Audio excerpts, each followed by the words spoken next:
Hello viewers, কেমন আছেন সবাই? আশা করি সবাই ভালো আছেন বা সুস্থ আছেন। আমি সুমিত কুমার, আপনারা দেখছেন Sumit BD pro YouTube channel. আমরা সাধারণত বিভিন্ন অ্যাপস বিভিন্ন কারণে আমরা ইনস্টল করি। ইনস্টল করার পরে আমরা কিন্তু আবার আনইনস্টলও করে ফেলি, কিন্তু আমরা জানি না যে কিভাবে আমাদের ফোনের অ্যাপসগুলো আপডেট দিতে হয়। এই আপডেট কিভাবে দিবেন সেই প্রসেসটা আমি আপনাদের সামনে তুলে ধরব। আপডেটটি করার জন্য সর্বপ্রথমে আপনি আপনার ফোনের প্লে স্টোরটি ওপেন করবেন। প্লে স্টোরটি ওপেন করার পরে উপরে দেখুন আপনার প্রোফাইলে ক্লিক করবেন। প্রোফাইলে ক্লিক করার পরে নিচে দেখুন ম্যানেজ অ্যাপস অ্যান্ড ডিভাইস নামের একটি অপশান পাবেন। এই ম্যানেজ অ্যাপস অ্যান্ড ডিভাইসটি ওপেন করবেন। ওপেন করার পরে নিচে দেখুন আপডেট অ্যাভয়েডেবল।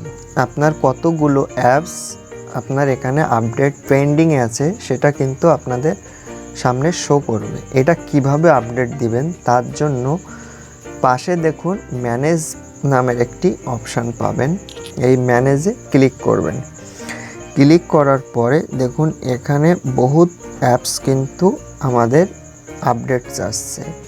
এর ভিতরে আপনি যেগুলো ব্যবহার করবেন সেইগুলোই আপডেট দিবেন।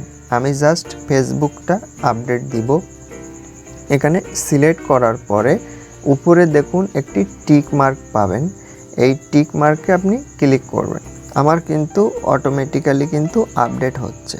এইভাবে আপনি আপনার ফোনের সকল অ্যাপসগুলো আপডেট করবেন খুব সহজেই। তা এই ছিল ভিডিওটি দেখে যদি কিছু শিখতে পারেন তাহলে অবশ্যই লাইক করবেন, কমেন্টস করবেন, আর চ্যানেলে নতুন হলে চ্যানেলটিকে অবশ্যই সাবস্ক্রাইব করে পাশে থাকা বেল আইকনটি অল বাজিয়ে রাখবেন পরবর্তী নতুন ভিডিও পাওয়ার জন্য।